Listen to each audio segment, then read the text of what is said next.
Bien, amigos televidentes, continuamos en el programa. Le damos la bienvenida a nuestros invitados. Buenos días, Tirsa. ¿Qué tal? Buenos ¿Cómo días, Alberto, estás? Buen, gracias. buen martes, buen martes. Gracias igual. Buenos días, Adolfo. ¿Estás por ahí, Adolfo? Y Buenos Eliezer. días, aquí estamos. Buenos Buenos días, días. hombre. Yo creo que vamos a Buenos empezar días, con... buenos días a Buenos todos. días. Vamos a empezar con Pastrana esta mañana, ¿te parece, Tirsa? ¿Estás de acuerdo? Sí, no tengo problema. Ok. Las damas Entonces, son primero. las damas son primero. No, pero que el tema Te doy el privilegio. Viste, te Muchas está gracias. cediendo. Ella es piadosa con vos, es decir, la bondad la supera. Mira, bueno, con este tema de las universidades, ayer fueron aprobadas en la Asamblea Nacional, entiendo que 3 instituciones nuevas. Adolfo, vos que estás ahí en la Asamblea, pues tal vez nos das una mayor información, ¿verdad?, acerca de la conformación de estas universidades. A propósito de la continuidad educativa, la calidad, todas estas cosas ya las venía diciendo la presidenta del CNU, que estaba garantizado, que no se interrumpirían las clases, unos estaban por iniciar, otros no han iniciado, y que se educaría la forma del otorgamiento de los títulos. Ya con estas universidades creadas nuevas, me parece que el camino es más fácil, pues. Me da la impresión que toda la parte organizativa pues será mejor. Adelante, Adolfo, explícanos un poquito. Muchas gracias, buenos días, saludos a ustedes y a todos los estimables televidentes. Lo que hizo la Asamblea Nacional el día de ayer fue aprobar 3 iniciativas de ley a solicitud del presidente de la República, Daniel Ortega, con trámite de urgencia. Era meritorio hacerlo rápido por la situación de que se había declarado la ilegalidad de estas universidades. Le cancelaron la personería jurídica la semana anterior y había que resolver, darle respuesta y hacer justicia con los estudiantes de estas varias universidades, porque son más de 3. Pero ayer se crearon 3, pasan a ser del Estado, y creo que fue una excelente, muy buena decisión para responderle aproximadamente, son 12.000, entre 12 y 15.000 estudiantes los que estaban perteneciendo a estas universidades cuando eran privadas y que necesitaban una respuesta, y se les dio una respuesta muy buena, adecuada. ¿Qué va a pasar ahora? Estas universidades no solamente pasan al Estado, van a tener estabilidad, los estudiantes van a continuar estudiando, van a comenzar a recibir fondos y los van a administrar de manera adecuada, los recursos del 6% del Estado, que es una asignación constitucional. Ayer me decían que habían hablado con los docentes de todas estas universidades y estaban muy contentos, tranquilos, porque eso les garantiza estabilidad laboral. Algunos se estaban quejando de que les quitaban el aporte patronal, el aporte laboral del trabajador, lo que se paga al Seguro Social, y que no les daban colilla. Ahora van a tener garantizado su seguro. Eso es muy para más adelante, cuando les toca la jubilación, garantizarle que los fondos hayan sido bien usados y pagados, sobre todo el Seguro Social. Además, se mantienen las carreras, y creo que se va a revisar lo de los aranceles para beneficiar a los estudiantes que paguen lo que deben pagar con justicia, porque uno de los abusos que había en las universidades privadas era no solamente altas materias, no, las tesis, las monografías, de que tal carrera ya no va, a que buscar un tutor, y ese tutor te cobra $300 por esa clase, porque eso es indispensable para terminar la carrera, y después los títulos, $1.500 para poder obtener el título. Todo eso se acaba con esta situación que se hizo ayer, pues con la aprobación en la Asamblea Nacional de las leyes de estas nuevas universidades, porque van a ser nuevas universidades, en donde el gran beneficiado de todo esto son los estudiantes y, por supuesto, también los padres de familia. Claro. Además de lo que mencionabas, de que les retiraban, les deducían no del INSEE, seguramente no lo declaraban. También escuché decir que había otro tema, que era el salarial, que habían de estas universidades, habían, digamos, algunos salarios muy por debajo que la media de las universidades públicas, pues, y que había también de parte de los docentes, pues, digamos, algún grado de satisfacción, conociendo que podría sus salarios inclusive mejorar. Eso también me lo comentaba. Salario, Ajá. la situación es que a los gente no los querían tener como empleados emplanillados. Con eso, algunas empresas se evitan de pagar las prestaciones sociales. Los maestros horarios que le llaman, ¿no? Así es. Exactamente. Entonces los pasan a ser maestros horarios. Es decir, venís a dar clases 2 horas, entonces te pago por 2 horas como servicios profesionales, nada más. Y el docente queda desprotegido socialmente porque no tiene empresa médica provisional y cuando llegue diciembre tampoco tiene derecho al aguinaldo. Eso va a cambiar radicalmente y le va a dar mayor estabilidad a los docentes. En el caso que te dediques solo a eso, ¿verdad? Porque hay otros profesores que tienen su trabajo y también contribuyen a la universidad, que son horarios. Sí. Ahí habría que ver pues, cuáles son y eso. Ahora, en cuanto a lo de las universidades privadas, habría que ver cuál va a ser el mecanismo, ¿verdad? Porque si tenemos una universidad pública no puedes cobrar. Me da la impresión. ¿No puedes? Cobrar. ¿Cobrar qué? Un arancel alto. Pero, o sea, la UNAM tiene una cosa simbólica, pues, ¿verdad? O sea, y a veces hay ahí, a veces hay medias becas, hay becas, que a veces el estudiante no paga nada, pues. Pero hay siempre un arancel, por mínimo, pero hay un arancel. Sí, pagas una matrícula, claro, que es una cosa simbólica, absurda, pues, o simbólica. Sí, simbólica. Porque no vale eso, pues. Ninguna universidad en el mundo te cuesta 400 córdobas. Así un es. semestre, pues solo pues, no es solo aquí, sino que es simbólico. Es simbólico. Ninguna educación superior es eso. Pero bueno, están por definirse un montón de cosas, claro, creo yo, Adolfo, porque eso no quedó obviamente establecido, pues, o no sé si quedó, pero en todo caso vos explicarlo. Por ejemplo, o son privadas o son públicas. Si son públicas, tus aranceles no pueden ser superiores a los de la más grande casa de estudio de este país, que es la UNAM, es la que tiene la mayor cantidad de estudiantes, andan por cerca de los 30,000 o 30,000 y pico de muchachos y muchachas, es decir, no pueden ser superiores a los de la UNAM. Claro. A esas cosas hay que establecerlas, porque leí, bueno, que van a pasar de $45 que cobraban, creo, en la UPOL, y van a pasar a $25, pero yo creo que todas esas cosas, quien tiene que definirlas es el Consejo Nacional de Universidades y las autoridades de esa nueva universidad. Que hay que revisar quiénes quedan, quiénes se van y todo eso. Cómo o son públicas o son semiprivadas o son totalmente públicas, pero bueno, un arancel semestral, ¿verdad? Que es tu derecho a la matrícula, cómo va a funcionar todo eso. Esas cosas tienen que quedar claramente definidas. Claro, pues me imagino que ya han venido trabajando en eso y tienen alguna... Porque es que tienen que trabajar. Sí, yo siempre decía que en el caso, por ejemplo, de la Universidad Centroamericana, pues, deberían ser privados totalmente. Pues, y hay, como la UAM, pues la UAM no es privada, pues, y ahí, me explico. Y la UCA debería ser privada, pues, si tú le quieres estudiar con becas, que se vaya a la UNAM, pues, que esas vayan a la UNAM. Me da la impresión, pues, que lo que debería, porque ahí hay un sistema mixto, es un enredo. Entonces, y hay universidades públicas que son miembros del Consejo Nacional de Universidades que también tienen áreas privadas. Ajá, eso correcto. Debería de revisarse también. O son totalmente públicas o son semiprivadas. Es decir, ya es hora de empezar a ordenar todo este montón de cosas. Es hora de empezar a ordenar ese montón de cosas. Porque este es el área privada, pero aquí este es el área pública, tenés una gran cantidad de estudiantes, pero este es tu área privada que cobra un arancel alto. Eso no puede ser.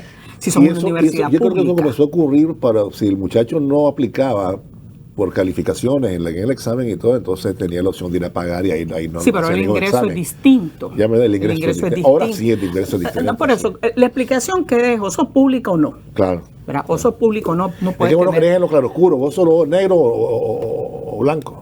No me vas a poner contra la pared. ¿Verdad? Lo que te estoy diciendo es que cómo funcionan todas esas cosas. Esto me lleva a decir que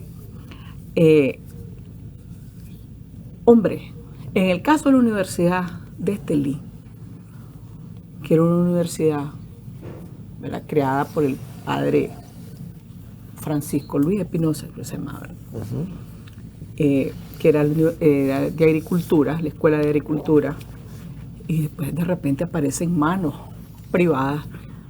Pues no puedes andar regalándolo. Las cosas no pueden entrar en manos privadas porque sí, no. Es una escuela de agricultura, pasa a ser una universidad y es una universidad pública. No, espérate. Es una universidad pública, miembro del Consejo Nacional de Universidades. Y ese señor pedía hasta el parecer por ciento, sí, claro. Miembro del Consejo Nacional de Universidades, que también se le asignaba un presupuesto del 6%, con el cual contribuimos todos en este país y esas cosas no pueden volver a hacer. No pueden volver a hacer. Bien por los chavalos, porque bueno, los aranceles bajan, continúan sus clases, continúan su universidad. Hay que yo siempre insisto en el tema de la calidad de la educación, especialmente en el caso de la formación universitaria, que tiene que ser cada día mejor, más exigente, menos complaciente y más exigente, ¿verdad? Sí, ¿por qué no? No puedes ser complaciente con nadie. Si estás en ese nivel, tiene que ser... Recordar cómo comenzó a surgir aquí el concepto de las universidades de garaje y todo aquello, ¿no? ¿Te recordás, verdad? Pero sí, en el tema ese de la exigencia y que era una universidad de garaje. Sí, pero también hay universidades públicas que no son exigentes. Y que, pues sí, eso lo sabemos todos. No, yo no estoy diciendo que no hay buenas escuelas. Lo que estoy diciendo es que hay que ser cada día más exigente. En las universidades, en la UNAM, en la UNI, sí. Buenas escuelas. Sí, pero han sido complacientes con un montón de cosas y eso no puede seguirse permitiendo, porque son universidades que reciben plata pública. Son universidades que reciben plata pública y esas cosas. No sé si amerita incluso una revisión al funcionamiento y al funcionamiento del Consejo Nacional de Universidades, a su papel como rector, ¿verdad?, o como un organismo que aglutina a todas estas universidades públicas, porque para darle más fuerza al Consejo Nacional de Universidades. Creo que debe de pasar por ahí. Es que hay otro tema también que yo creo que no lo han tocado aún, pero me imagino que en un momento lo harán. Lo que pasa es que aquí las universidades privadas se fundan y se constituyen como organizaciones sin fines de lucro. Y la verdad es que sí tienen fines de lucro.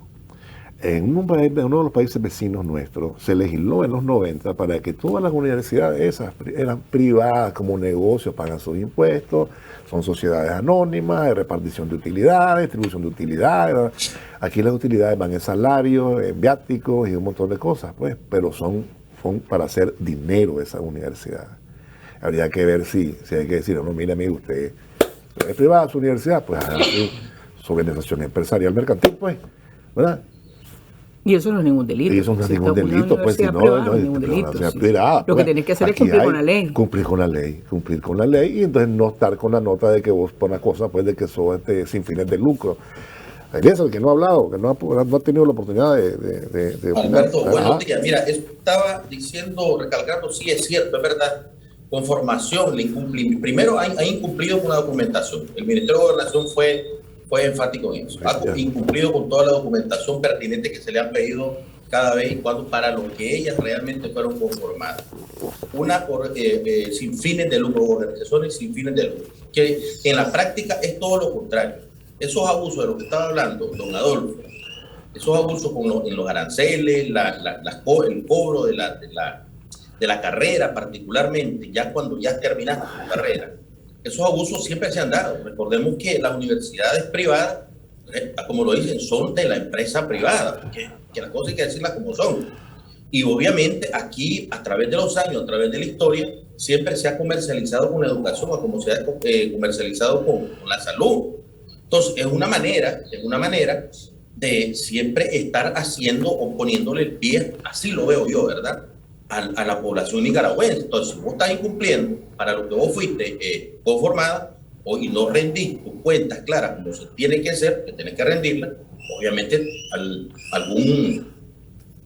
tener consecuencias como las de ahorita. Entonces, cuando hoy cumplir y viene el CNU y se hace cargo de esa universidad para darle cumplimiento a lo que son los programas académicos realmente, como se tienen que dar, lógicamente tiene que ser este tipo de situaciones que estamos viviendo, ¿verdad? O aquí yo lo veo bien esta conformación de estas universidades estatales ahora, porque viene realmente a darle la prioridad y darle la necesidad al que realmente se beneficia, como es todo el estudiantado, ¿verdad? A nivel nacional. Se están haciendo las cosas como se deben de hacer, no tiene que haber abuso, no tiene que haber conformación para hacer diferentes cosas como es lo económico, que es lo que siempre ha privado en este país, jugando con la educación del nicaragüense. Entonces, mi comentario es sencillo. Para mí está muy bueno y se viene a hacer a darle más bien la continuidad a lo que son los programas académicos, a cómo tiene que ser, a cómo realmente tiene que ser.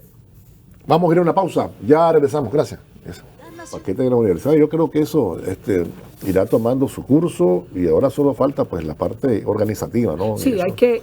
Lo bueno, ¿sabes qué? Perdóname, para concluir ya, ir concluyendo, muchachos, es que ya hay una estructura, porque ya hay una estructura. Claro. Y ya se va sobre ella, pues. Sí. Ya hace las correcciones que tengas que hacer, pero ya es un asunto, más bien esto es la papelería, la formalidad y todo eso. Entonces, y la continuidad. Que es decir bastante. Sí, pues, entonces, por eso la formalidad. Que va a cambiar. Entonces ya recibo, ya sabes que tu universidad se llama así, que sé que te va a emitir el título, que la nota y ya va. Y hay que ver la propiedad de esas universidades también, ¿verdad? Si pasan a ser universidades públicas, tienen incluso que cambiar hasta sus razones sociales, ¿verdad? Y todas sus cosas y la propiedad y todo eso.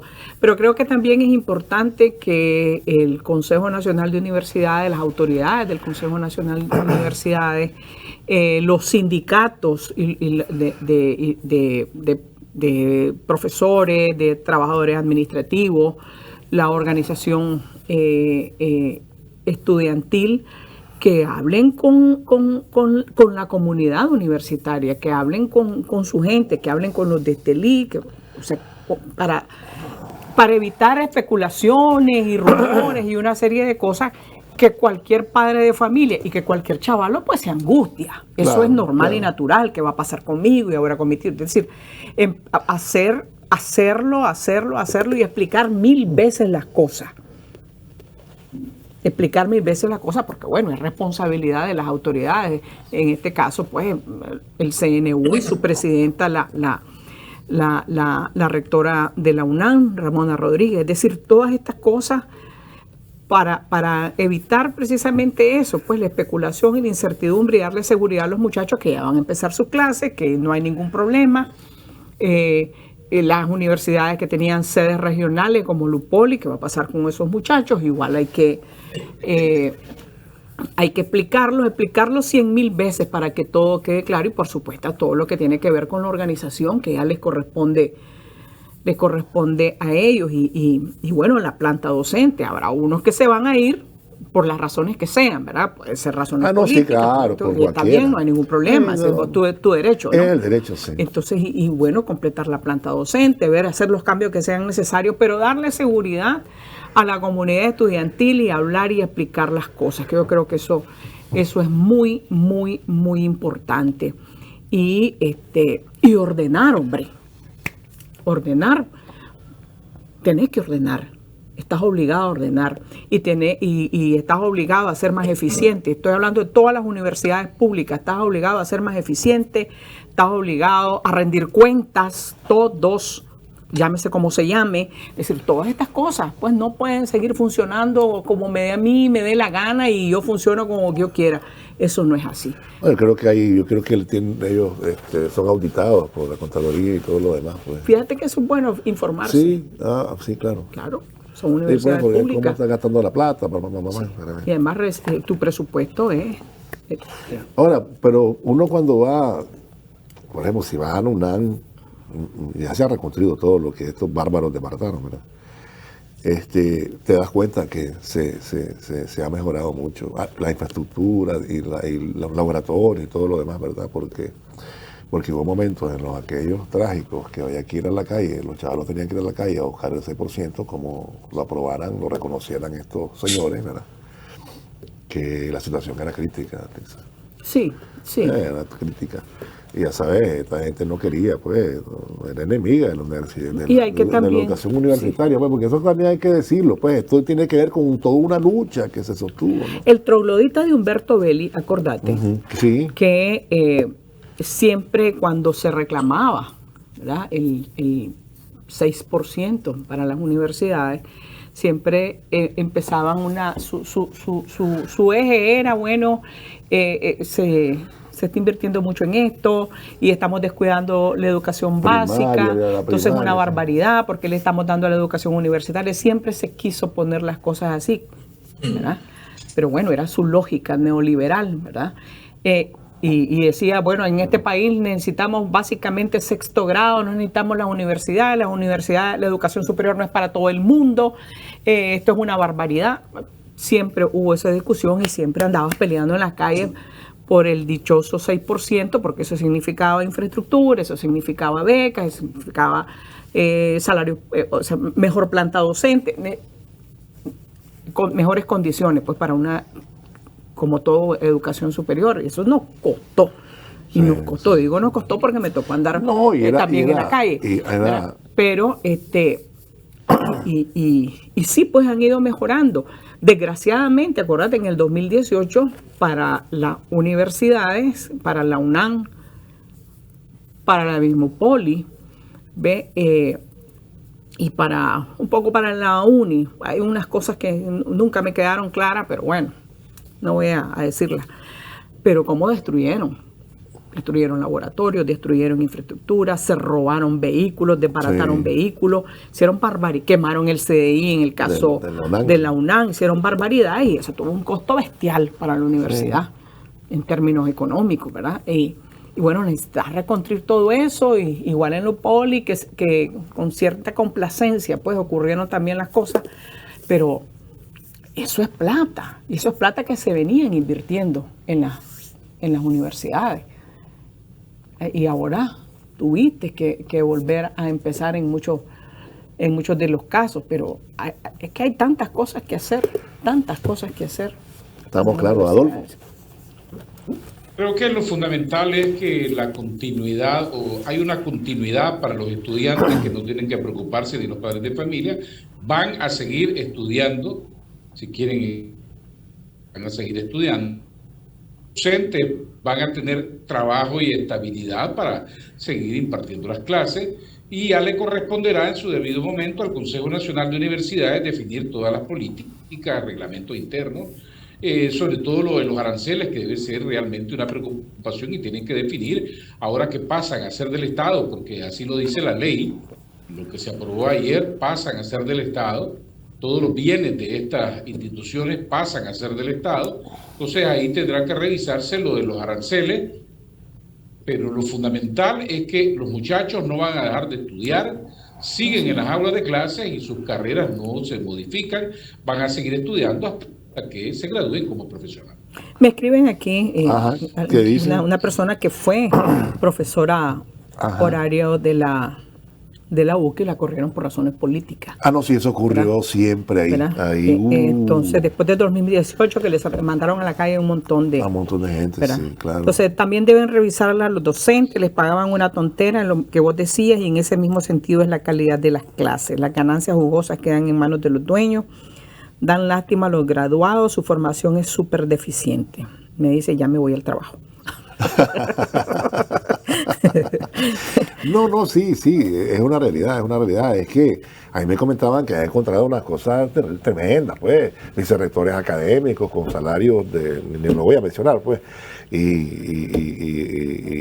lo que dice Adolfo es cierto, pues, hay universidades que pagan la hora 100 pesos, 150 pesos. Sí. O sea, es una barbaridad, pues. ¿Cuánto que te costó formarte para que te paguen eso? Sí, o sea, y la gente va y no tiene más alternativa que aceptar la Ahora, plaza, sí, pues. sos privado. O sea, sí, y vos tenés tu derecho, porque no está prohibido en este país. Sí, pero y vos funcionás de acuerdo a tu lógica Y por universidades que una carrera cuesta $400 mensuales, no sé qué cosa, pues, que es un escándalo, pero bueno, y si vos optás por eso, como hay colegios en secundaria públicos y privados, y si vos optás por un privado, claro, pues vos te tenés que someter a las reglas y al juego de ese colegio. Eso es así. Que incluye pagar vacaciones y todo, pues, inclusive. El transporte en diciembre. Desde 12 de diciembre, la colegiatura. Sí. Pero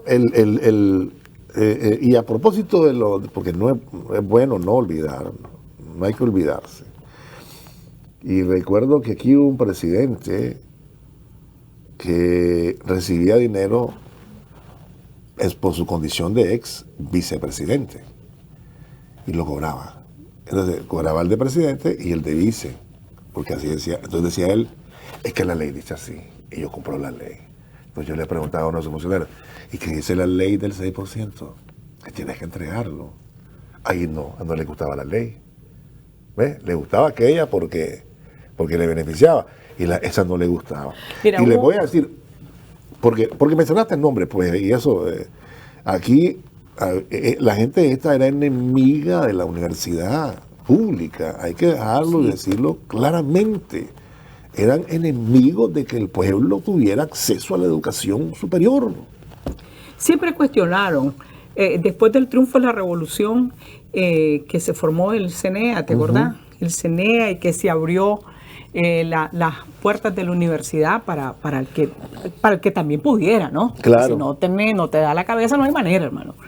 Y se abrió, ¿cómo se llamaba? La preparatoria, ¿verdad? Que eso implicó que muchos chavalos, incluso de los sectores más pobres, de las zonas rurales, pudieran entrar a la universidad, a la preparatoria, que fue un esfuerzo importantísimo en los 80s y todo eso. Siempre encontraba a la derecha cuestionando que era una barbaridad, que la calidad de la educación, que con tanta gente recibiendo, entonces ahora era un relajo.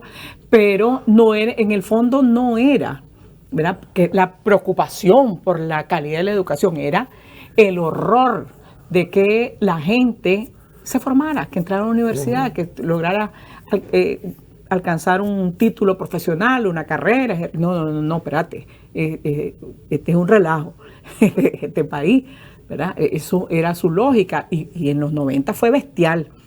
Y yo recuerdo que, por ejemplo, nosotros fueron 58 días en huelga. 58 días en huelga, todos los días del mundo en la calle, presionando a la asamblea, presionando a rectores, porque ellos eran muy rectores, muy papel de rectores, ¿me entendés? Muy de guayaberitas y toda esa cosa. Ah, te referías a aquellos engalanados. Sí, y entonces no querían meterse, pero bueno, la fuerza del movimiento estudiantil los obligó también a entender que era necesario hacerlo, ¿verdad? Y nosotros peleamos en la calle. Y en ese momento, quien mandaba en este país era Antonio Lacayo. Podrá estar muy muerto, pero fue perverso. Claro. ¿Verdad? Y había ¿le puedo decir la consigna que había? Sí, claro que sí. No es nada vulgar, no lo voy a dejar. No, tranquila, nada así. Decíamos, si su hijo, ¿qué quiere Toño Lacayo? Que tu hijo se quede caballo. Era una cosa, porque era enemigo, ¿verdad? Y con Bell y todo eso, enemigo de la educación universitaria pública, de entregarle los recursos que establece la Constitución a la universidad pública, y bajo el argumento eso, ¿verdad? Que no eran eficientes, que era un relajo. Bueno, y ahí ordenalo, pero cumplí con la ley. Y todos los trabajos aquí en este país se nutren de gente graduada en las universidades públicas, en todas las carreras, en todas las disciplinas, ¿verdad? Porque no todos tienen la oportunidad, no muchos, de ir a estudiar al exterior, de tal manera que también eso se les caía, porque tenían una empresa de conducción y el ingeniero era graduado en la UNI, Antonio UNAM, el arquitecto en la UNI, el otro, dime sí. Y hay que, con esto termino yo, y hay que rescatar, no sé si, no rescatar, pero hay que seguir empeñados en demostrarle que la educación pública es excelente. Y el orgullo de graduarte en la UNAM, el orgullo de ser un graduado en Derecho de la UNAM, que la UNAM un graduado de medicina en la UNAM, que era la UNAM, o de las ingenierías, médicos, o la arquitectura en la UNI. Es decir, eso tiene que ser así. Y demostrarles que es mentira, que es falso, ¿verdad? Que ya no están, gracias a Dios, Tirsa. Ya no están en el gobierno, gracias a Dios. Sí, pero manejan el discurso. Bueno, sí, bueno, el discurso, pero ya... Sí, yo sé que no están en el gobierno, pero manejan el discursito. Claro, el discursito sí, pero entonces, ya que no cada están, día es empeñarse en la excelencia académica. No pueden obstaculizar a Adolfo Eliezer. Alberto, mira, aquí a pesar de todo lo que hemos hablado, a pesar de todo lo que se ha dicho, aquí en la nueva administración que viene a asumir estas universidades y que viene a crear estas nuevas razones sociales, es que se viene a reforzar el pensum académico. De eso yo estoy más que seguro. Ahora las universidades públicas o estatales están mejores dotadas que las universidades privadas, muchísima mejor dotadas, hablando tecnológicamente y académicamente. El gobierno en esa continuidad siempre viene actualizando a los profesores. Estas universidades, es feo decirlo, pero hay que decirlo, privadas, no invertían en su infraestructura, no invertían en sus mismos profesores. Porque si no les querías pagar un salario, si no les querías pagar su seguro, es obvio que tampoco vas a querer actualizarlos a ellos. Siempre ha sido un negocio, por toda la actualidad, por toda la vida, siempre ha sido un negocio. Entonces, con esta nueva administración que está tomando el CNU para estas universidades, yo estoy más que seguro que el reforzamiento del pénsul académico va a ser total, así como las escuelas públicas, igualito, tecnológicamente, académicamente y infraestructuramente hablando también, ¿verdad? Obviamente, pero ¿qué le estaban enseñando estas universidades al nicaragüense? Porque vos salías de una universidad con tu carrera y vos no te ibas a trabajar en la profesión que te había graduado. De cualquier otra cosa te ibas a trabajar. ¿Pero por qué? Por la misma mentalidad que no le enseñaban realmente al estudiante esa misma profesión, porque no los actualizaban, no invertías en tu universidad. Entonces, al no invertir en tu universidad, no estás invirtiendo tampoco en tus estudiantes, solamente le sacaban. Entonces, siempre existía el abuso. Entonces, ¿qué le estabas enseñando? ¿Qué estaban aprendiendo? ¿Qué profesionales estabas creando? Unos profesionales mediocres. Entonces, por eso era que las personas optaban por poner su negocio o irse a trabajar de cualquier cosa. Entonces, de esa manera, trabajando estos gobiernos pasados, y no invertir algo contrario a lo que el gobierno, el presidente Ortega está viniendo a hacer, y yo estoy seguro, y con esto yo concluyo, va a haber reforzamiento en lo que es el pensum académico, actualizar al estudiantado en esta situación. Bien, Adolfo, antes de que le dé la palabra a Adolfo, hay que hacer un par de señalamientos, creo yo, necesarios. Hay de todo en esto y bueno, también depende del estudiante, y hay estudiantes y profesionales de estas universidades que han resultado excelentes y han salido muy bien, sí, muy bien preparados. Pues yo particularmente te digo que me tocó hacer un casting para una gente, llevé al de la UCA, de la Escuela de Periodismo, después llevé de otra universidad y bueno, eran aventajados más los otros, pues, no los de la UCA. Pero bueno, pero en la UCA también habían chavalos buenos, pues, pero competían, a eso me refiero. Y la otra cosa es la siguiente, lo del empleo ya es otra cosa, pues no el mercado laboral no es tan amplio como para absorberlos a todos. Todos tienen que buscar también algunas opciones. Adelante, Adolfo. Bueno, yo insisto en que lo fundamental es la continuidad educativa que tienen garantizada los estudiantes, de lo cual no tienen que preocuparse. También es cierto que en todas estas universidades hay docentes muy buenos, muy bien preparados, muy bien calificados, que van a seguir dando su mejor aporte para mejorar la calidad, reforzar la calidad en todos estos centros de estudio, y que continúe. Aquí hay ahora un enorme abanico de oportunidades para los estudiantes, una diversidad de universidades para seguir estudiando, y eso es muy bueno en la lucha para derrotar la pobreza en Nicaragua. Rigor. Eso se debe de apuntar, eso es Y depende de los profesores, hay profesores severos que uno no olvida en la vida, está claro. Es maravilloso. Sí, son extraordinarios. Son maravillosos son. Y que no tienen, o sea, es que, no tenían ningún reparo en decir las espérame, cosas pero como es que son. ya estás en otro nivel. Claro, ya estás en claro, otro claro, nivel. Y a eso tienen que apuntar las universidades. Rigor, eficiencia, rendición de cuenta. Nada de chinchinear a nadie. No te da, hermano. No puedes estar aquí 20 años porque no te da. ¿Verdad? Es decir, rigor. Los mejores docentes, muy bien pagados, no en balde has recorrido años para formarte Se ha también. mejorado también el salario de los maestros en las universidades públicas. Por eso Ahí va, sí. diciendo las cosas. Sí, claro. ¿Verdad? Y una esa rendición de cuentas, más eficiencia, ¿verdad? Y ahí vamos marchando. Además, el país lo necesita mejores profesionales, más capacitados, adecuarlo a los tiempos. Yo sé que es un esfuerzo que han hecho las universidades, pero bueno, y tiene que ver mucho con el tema de los recursos. El tema de recursos, claro. Eso es así. Así, claro que sí. Vamos a irnos a una pausa, regresamos. Ya viene el plan verano también, y hay que ponerle mente a eso de los accidentes, porque está terrible. Vamos a la pausa. Y hablábamos con Tirsa durante la pausa que el tema de los accidentes, ¿no? Y la falta de responsabilidad individual que a veces mostramos, o podemos mostrar. Y ya viene el plan verano, la gente se mueve bastante, ¿verdad? Porque van a buscar playas, van a buscar lugares en el interior del país, diversos destinos, pues. Pero hay que tener calma, hay que tener paciencia. Y otros, pues, que vienen corriendo ahí en la autopista cercana a la ciudad, a 120, pues, si no es para correr a 120, pues.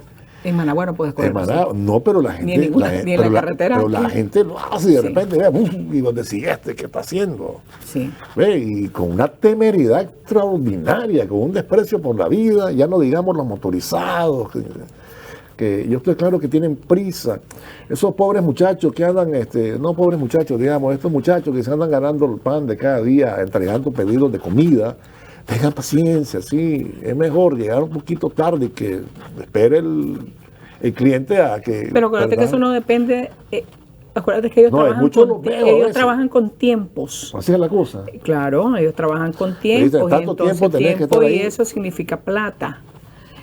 Y pero de repente los veo manejando con una temeridad horrible. Porque llevan el pedido. Entonces, ya sabes, es una cosa que... Sí, es terrible. Es terrible. Entonces, hay una presión también sobre ellos. No los estoy justificando, lo que estoy explicando un poco. Es que hay una presión también ahí adicional. Y de repente es una... de manera temeraria, yo diría suicida. Suicida. ¿Ves? Y eso también tiene que revisarse, ¿verdad? Porque pedidos no sé qué, que no sé cuánto, los toda esa gente tienen responsabilidad también por la vida de las personas. Esa gente no tiene seguro. No sabía. Esa gente no tiene seguro.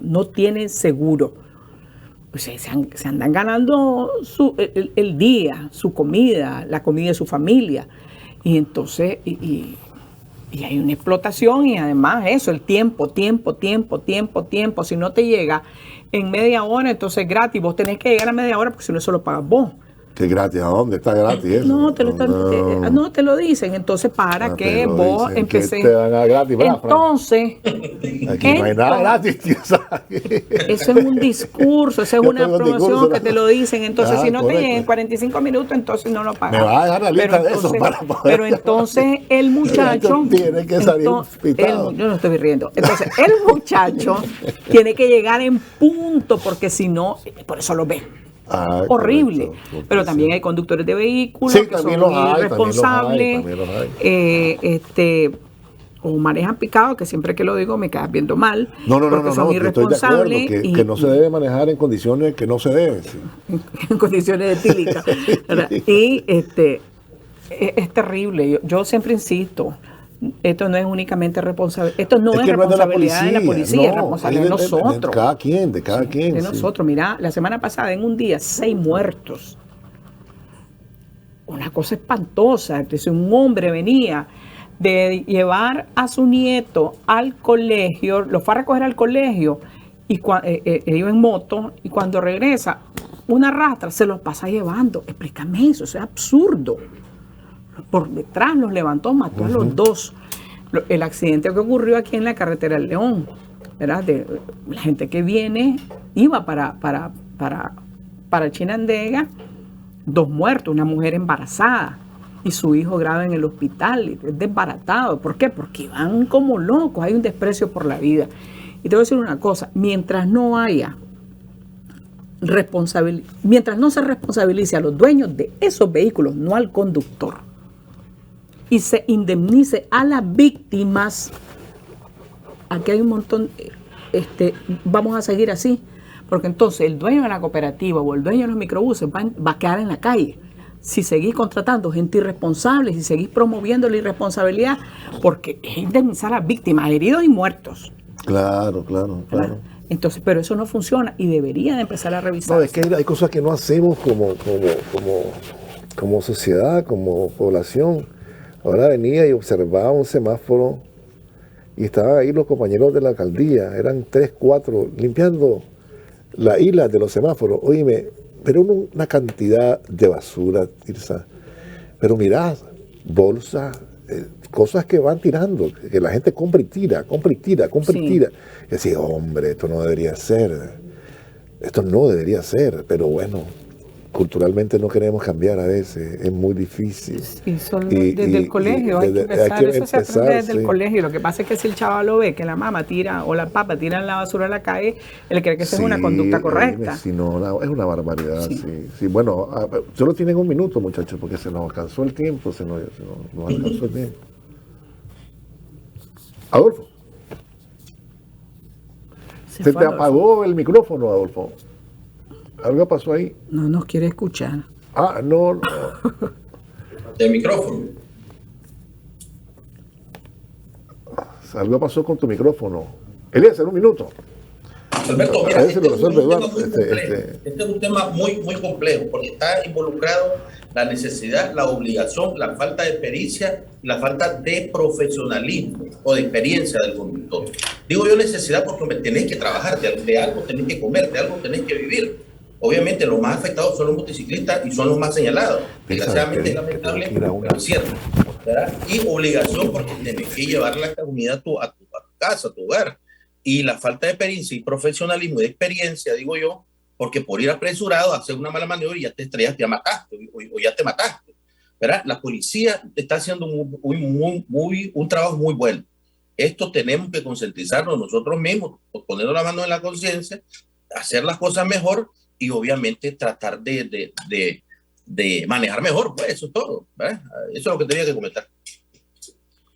Para terminar, solo que esto es parte de una irresponsabilidad personal y que en efecto aquí hay mucha temeridad en los conductores. Hay otros elementos, la gente le gusta correr en las carreteras nuevas, pero no guardan la distancia, los que se tiran los semáforos, el crecimiento del parque vehicular, ya tenemos 1.100.000 vehículos, más de 400.000 motocicletas, pero la responsabilidad fundamental, primera, está en el que va conduciendo y a ese es el que hay que trabajar, seguir trabajando, crearle conciencia. Bueno, nos alcanzó el tiempo, nos vamos, nos escuchamos y nos vemos el próximo martes.